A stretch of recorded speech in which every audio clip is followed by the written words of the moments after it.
Good morning. This is the series third number on Marianne Williamson and her campaign, and just generally a critique of her work and also an appreciation of her work as I watch more and more of the campaign unfolding, many of her speeches, and how she also does interviews. I've been intrigued by, as well as how she does her educational group programs on the internet, and supposedly is inviting people for feedback and conversations, etc.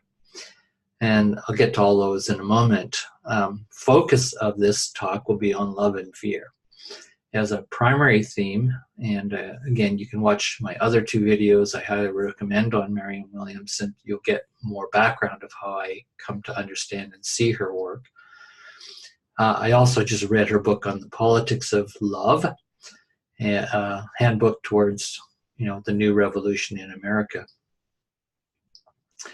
So where to start is to say a few things about Marianne Williamson's work as I've watched it grow, where I think she's gone a bit off the rails, unfortunately.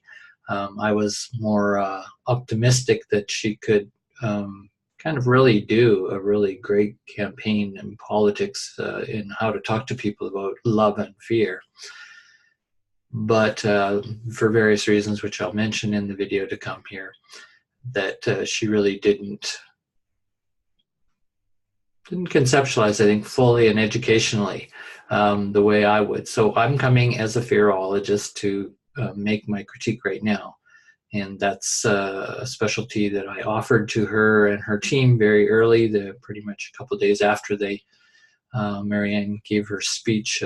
She's joining several months ago, and they have not responded other than to say thank you for your email, and we'll share this with Marianne. But they have chosen not to take up having a fearologist on their team, and I'm going to give you a few suggestions why they've not done that. And I think will impede their delivery to the American people.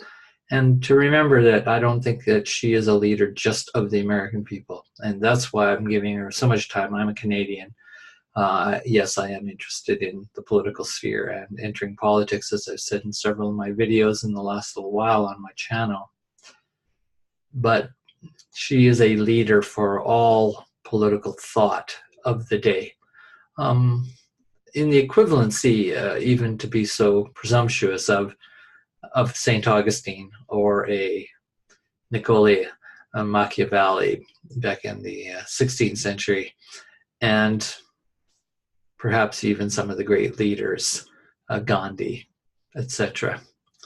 I'll actually make reference to those icons, particularly the Gandhi and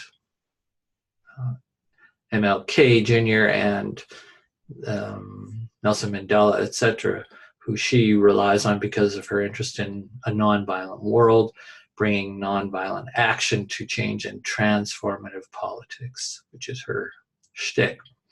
So I'll come back to all those in a circle. I'm going to end the video with my 4 points of 1, 2, 3, 4 of how I will attempt to bring my work into the political sphere, utilizing and sort of spinning off the best of Marianne Williamson and leaving behind the not so great part of her platform and her worldview. So where to start? I would say that fear is obviously so important to the world. Many people, I could cite hundreds. I've been studying this for 30 years. I could state hundreds of references saying just how important fear is. It is not just an emotion like other emotions. And in fact, it's become a lens upon which more and more of the world seems to be utilizing. And this is creating great havoc. And it is undermining, quote, love in society. That is the fabric of social trust, social cooperation, and good civic good liberal values without having to be a liberal party per se, just good liberalism in its best movements towards the freedom of humankind, the individual, and a balance with the healthy collective as an ideal. So fear is right at the top, and we know that we need a better education on how to manage fear. Well, I do anyway. That's been my major teaching platform for 30 years. We need a good fear management education. Much better than we have now. So one could say, well, we need a really good conflict management education. I go, yes, we do. And they goes together, conflict management education, fear management education, as a way to undermine both of those, undermine the pathological domination complex that so many political critics and philosophical critics have said that we unfortunately seem to be a species that has a lot of difficulties with how we handle domination. And it seems hard to believe that we could even have relations that aren't based on domination, subordination. That's another topic. I write and think a lot about that. And then obviously the outcome of that domination will be violence if we do not do good conflict management, fear management.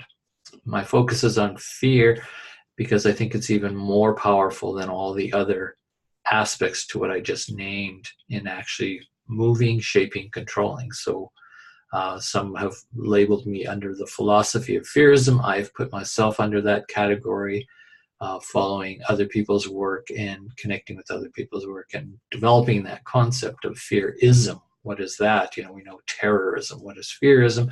And then there's another form of a kind of positive mode of fearism as a philosophy, which puts fear as central to understand in the understanding of human beings, the human nature, human condition, and our human potential. Love within that philosophy is not given as high of status. It's put in the background in a way for lots of complex reasons, which again, if you want to discuss that with me, I'll be glad to talk about that with you, or read any of my work on love and fear, which I have done specialty research on for several years, decades actually, compiling how people understand the relationship between love and fear. And that is a body of literature across disciplines, across time, across cultures, across gender, across race, across religions, of trying to develop a universal understanding of that relationship. So why I say that now to Marianne Williamson is her first chapter in her new book, newest book. She's written many. 2019 just came out, Politics of Love. She starts chapter 1, Love in a Time of Crisis, Lessons in Fear and Love. So here's an American politician, right? Not yet, but wants to be the president, completely committed to it in her life. And she starts with lessons in fear and love.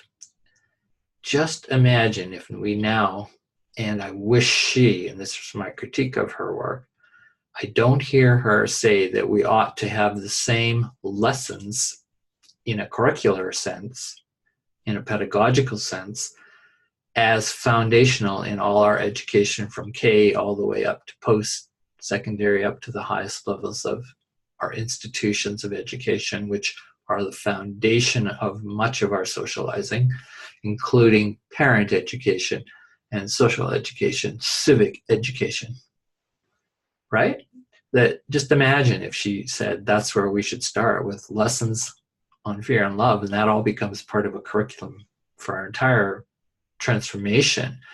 Of what she says is we need to move from a politics of fear to a politics of love, which is a politics of healing and transformation and liberation, and for her, recovering the great democracy, and for her, the great America that ought to be based on their Constitution, which she says is the highest level of consciousness of any constitution in the world. Other people have argued that I admire and think about, and there's probably a lot of truth to that. They're having a heck of a time living up to it.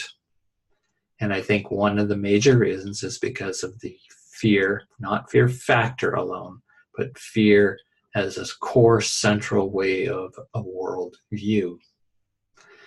That is, again, a larger discussion. I won't back that up. Why? Do the research. I've done it.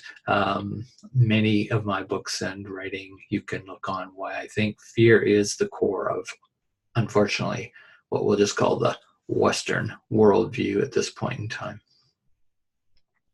So she has this great opening chapter. She talks about her experience teaching the Course in Miracles at Course in Miracles. And it's won't go into that background. You can look it up on the internet. In 1983, at age 31, here she is in Los Angeles, in a really important part of Americans' a really powerful experience when AIDS began to appear, and she was in the midst of teaching about this Course in Miracles, which is basically if we live by love, not by fear. This is the basic teaching of Course in Miracles and her worldview. Live by love, not by fear. Replace fear with love. That would lead to miracles. Love brings miracles. So you can imagine, as she said, she had a little small spiritual group in Los Angeles, and then all of a sudden this AIDS epidemic was starting, and a lot of people in Los Angeles, the males and the gay community, were starting to come in. And of course others, once we started seeing that AIDS was not just a gay phenomenon. And she said she just kept bulging, and her following grew, and she became an activist, and she became basically a dying and death coach, and really a hospice worker in a very politically activist and very compassionate world. I have no doubt she did amazing work and was committed to that for a long time. And that's where she said she learned about the deep impact of fear. If there isn't love that comes to that fear and terror that these people are experiencing, their families and their friends, all the death and dying. It was really a kind of small, plague, quote, that really was devastating to that generation. And it spread around the world, the great fear of just having sex, and what's the possibilities of getting this infection that at that time had no cure, barely understood. So a lot has changed since then, but that's the 1983, she said. So this is where she understands fear, and that's about it. I kept looking in the book for more complex understanding of fear, and in that chapter, and did not find it, just like I do not find that more complex understanding an analysis, a critical analysis, a really integral, holistic analysis of the nature of fear itself in relationship to this kind of dialectic relationship with love, how fear and love move and motivate at the most deepest meta-motivational level is really the deepest I can think of, where fear is not just an emotion, as I say, it's a lens on the world, and it's a motivational conceptualization that moves one in a certain direction of values, attitudes, beliefs, and obviously actions. But she is promoting a politics of love over a politics of fear. So I would just say, where's the teaching, Marianne? And I don't see it in all the different talks and interviews. She just doesn't teach about fear, and she doesn't bring forward this fear curriculum that I talked about. What are the lessons we need to learn about fear in today's world and the accumulating of it? And then, unfortunately, in the book, there's a quote. I'm not seeing it right now in my notes directly, but it's easy to show where her worldview is very different than mine, where she takes off on this very common, I think it goes back into ancient Gnosticism. It's part of the Abrahamic traditions of religions, theologies, that she still holds, even though she would probably say she's transcended all religions and she incorporates the best of some and leaves the rest. And she would call herself probably multi-faith, multi-spiritual, interspiritual. Fair enough.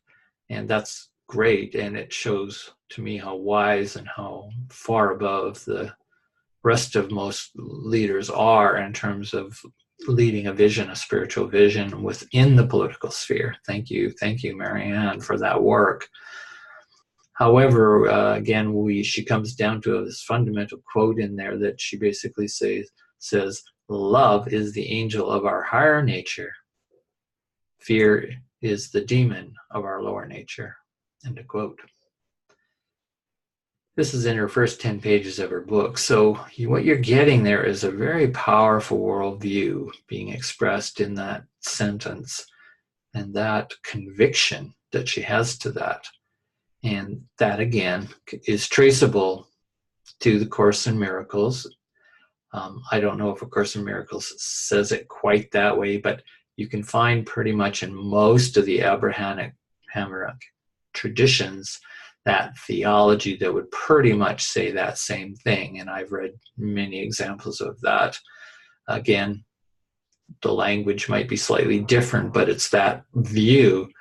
And so, quote, fear is the lower, love is the higher. And immediately you've got a hierarchy of where we need to go from fear to love. And I often write that. We are, my curriculum and my agenda, as I believe was Gandhi's agenda very clearly, was that we have to move from a culture of fear, a way of seeing the world based on fear, to one based on practice of fearlessness, and that would move us to love. That, to me, is Gandhi's teaching. My critique of Marianne Williamson, every time she brings up Gandhi, Martin Luther King, and Nelson Mandela as these great iconic leaders of transformational politics that she is attempting and follow, and she's been inspired by. She speaks very clearly about her connection with their teachings and leadership and approach to a revolution of society and their nation, their movements. She often will only say, and does this very bluntly, that they followed the way of love, and that's what I'm following, is the way of love. Well, they also spoke a lot about fear, not as much as they did about love, quite perhaps, that's true.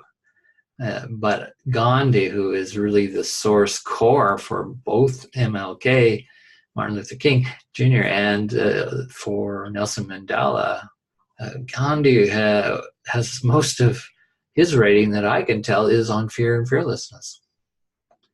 And that word fearlessness is really important to him. At one point he writes, God is fearlessness. That's his definition. And I think he would easily say God is love too. But it's like in my own teachings since 1989, I basically say, okay, well, because I get a lot of critiques from people too, and I say, well, love may be our purpose, but fear is our daily bread.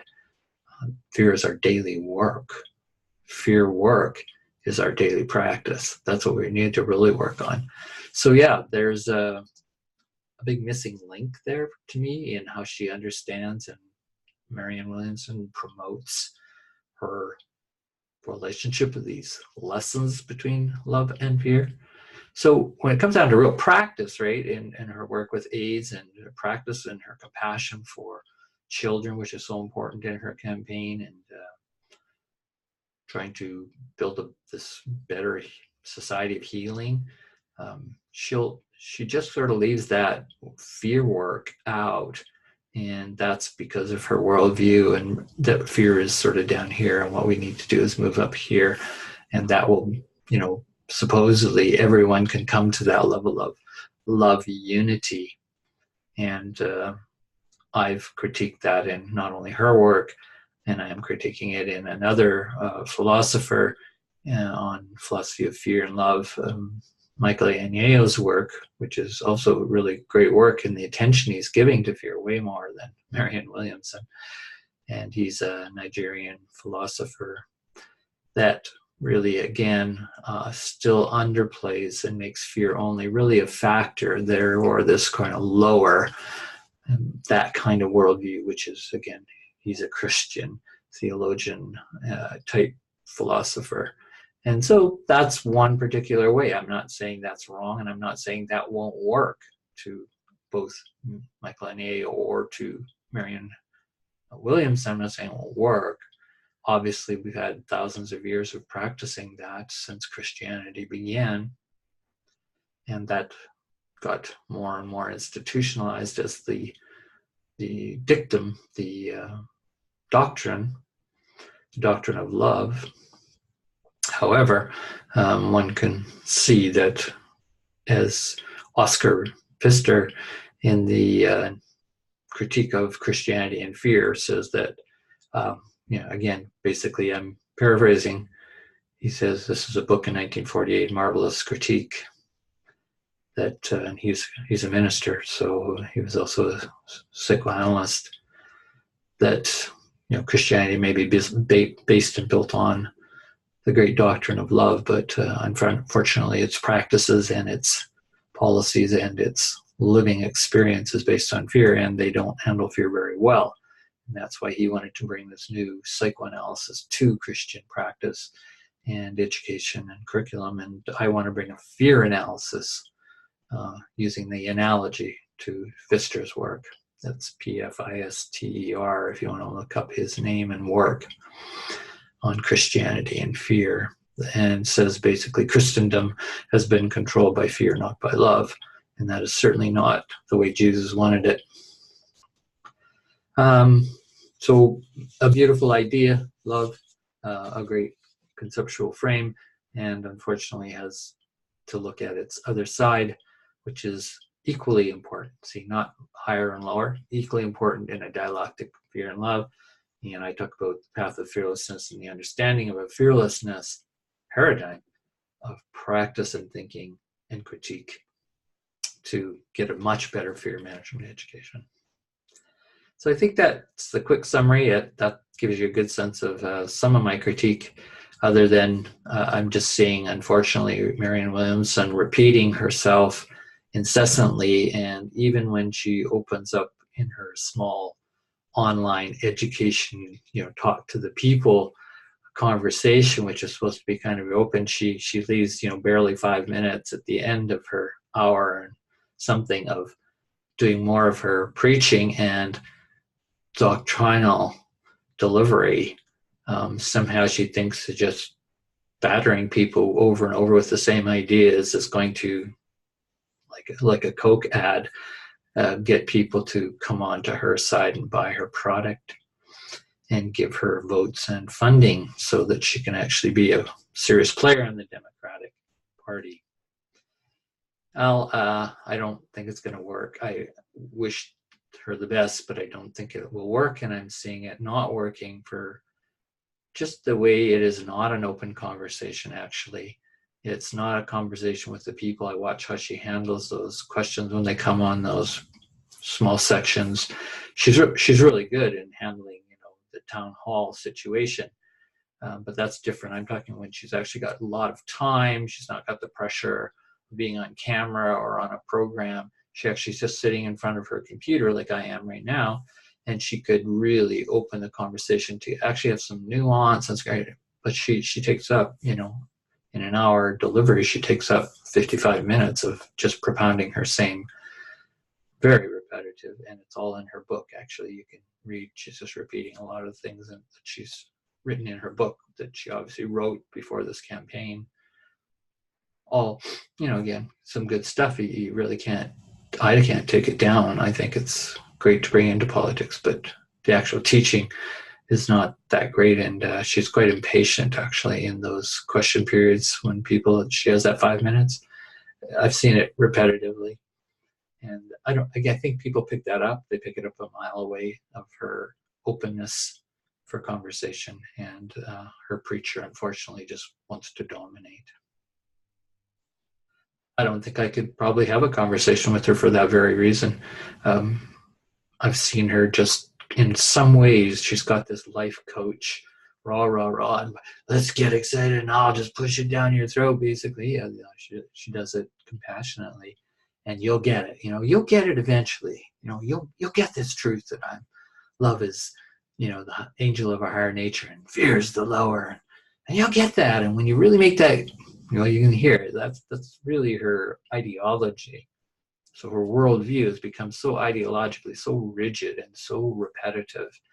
I would probably get no further with an evangelical religious person, or someone very dedicated to a ideological fascist totalitarian plot path of the truth. And you'll eventually get it if you listen to me enough. And oh yeah, we can have a discussion about it, but she's not open enough to the frame. And that tells me that love is not controlling her life. It tells me there's a great fear pattern deeper underneath that I think she's quite blind to. And I'm just being blunt. And that's not a put down at all of her character and her being. The other thing she offers is a fearless inventory. She says we need to take a fearless moral inventory, which is step 4 of the Alcoholic Anonymous profile and important steps to recovery. But never have I seen her define fearless, end quote. And you have to understand fear in a very deep way to understand fearless. And then you have to ask, well, who's done the research on fearless and fearlessness? Well, a lot of people have, and I've done more than anyone I know of in the world. So she's not accessing my work to even nuance and understand that concept of fearless, which in my words and in my theory, I would teach fearless as a standpoint that we can bring to the understanding of fear studies, to fear work, to fear analysis, to a philosophy of fearism. We can bring that fearless standpoint, but it is a very high level, non-dual consciousness standpoint. It is not just some word you throw out and say a fearless moral inventory and expect people to understand that. And could critique AA and its program based on the same problem. It doesn't understand fear very well either, and nor offer a greater teaching beyond what I see in the Abrahamic traditions and in the Marianne Williamson and a worldview tradition. Again, I think that they need to study Gandhi on fear and fearlessness and love in that combination trialectic that I talk about. I'm going to move on now to close the video with my 4 points. I'll keep them very short, and they deserve a lot more attention, and I will write more about, if not do a video about. As I come to politics, I want to have conversations with all kinds of people, and in the next week I'm going to have a conversation with Extinction Rebellion activist groups, which is about the end times and the collapsing of systems. And that's a really interesting movement that has a lot of potential, and they actually talk about in their literature, we need to put love over fear in our activism, and don't just go around scaring people and then try to win them over. And I think that's very interesting to how they're going to be handling global warming and mass extinction and the great terror that's building on the planet, the anxiety and the insecurity with that.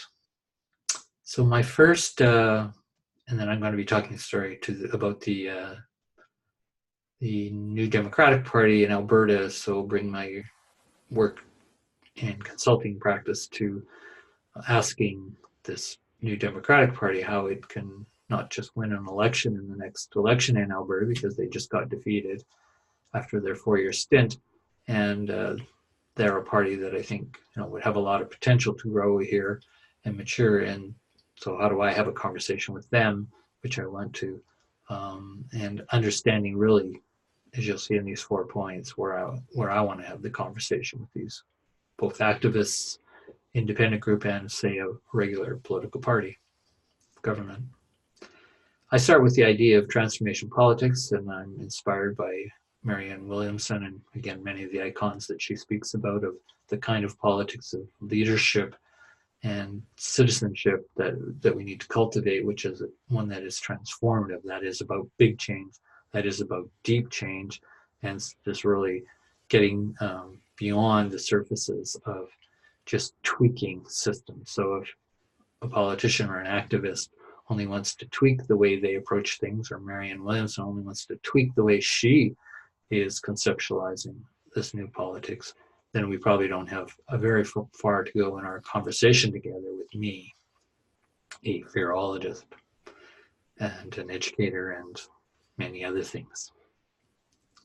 Second one is that I support the best of Marianne Williamson as a contemporary example of the kind of leader that we need to see, a leader with vision, a leader with a really smart psychological, philosophical, theological, historical savvy, and bring that into the political sphere.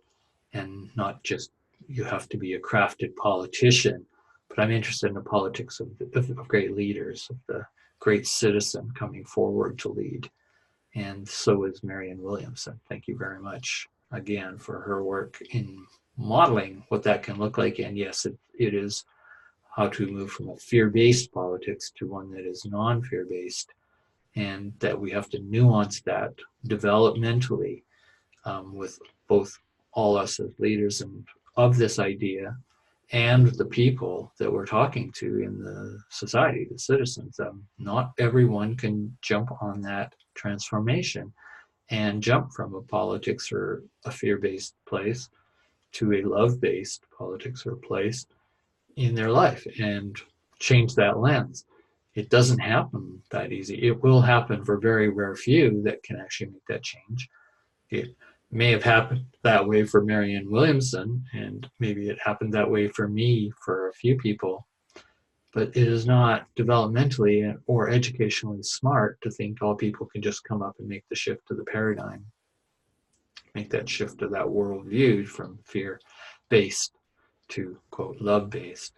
So that's where I use the notion of we need the great education on nonviolence and fearlessness, in which Gandhi spoke, but much broader than even he, because the world is very different now, and we've learned a lot since then. And I've, again, with others, have put a lot of thought and thinking into understanding fear in a transdisciplinary way, and not just a simple platform of, quote, moving from fear to love.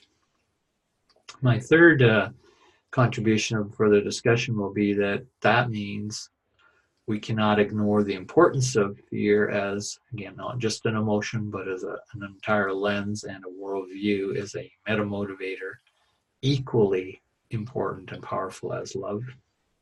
That's my positioning. And that, again, open to being critiqued and modifying. It's not like that's a fixed end, but it is a place of beginning. And that means we have to pay attention to a politics, not just based on all the political decisions around hard facts, right, and statistics, and how are the job rates, and so on, and the dollar. We have to really come down to not just numbers, but we have to come down to the deep underbelly of the body politic, of the polity, of the political sphere of people's lives, which is really a lived experience of power distribution, wealth distribution, health distribution, fairness, justice, and all of those concerns of the citizen. And that has to have a psychological, emotional, soft side. It cannot just be about hard statistics, and that's got to do with our humanness. And Marianne Williamson has, again, brought that forward more than any other candidate, and probably that we're going to see, have seen or will see for perhaps some time. She is a very unique leader in this way. So thank you again. That is a great initiative. It's one I would want to promote as well, and will. So it's an age of affective politics, is one way it's been put.